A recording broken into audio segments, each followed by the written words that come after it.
It's a question that has puzzled scientists. Why are some people able to resist coronavirus infection despite prolonged exposure? So researchers at Imperial College of London set out to test a theory that a type of white blood cells called T cells produced by the human body to fight the common cold could offer some protection. Report co-author Professor Ajit Lalvani. Previous infection with common cold coronaviruses, so these are distantly related cousins of SARS-CoV-2, which causes COVID. So that such endemic common cold causing coronaviruses, that infection with those might induce T cells that would be able to cross-recognize and then attack the SARS-CoV-2 virus. And so that was the theory we set about to test. The study began in September 2020, before any mass vaccination programs and before most people had been infected with COVID.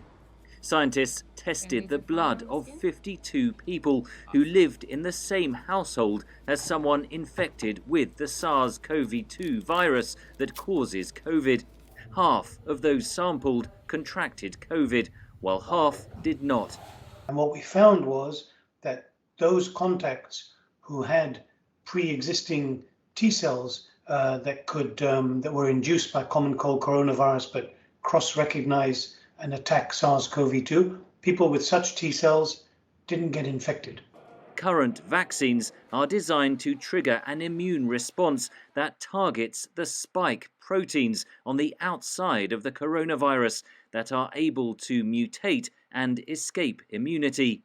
In contrast, the T cells we discovered that mediate this protection are directed against proteins in the core of the virus, internal proteins, and these proteins are much less changeable. So essentially our findings provide the blueprint for developing a universal T cell inducing vaccine to protect people against current and all future variants of COVID. An exciting prospect, but development of such a vaccine remains some way off.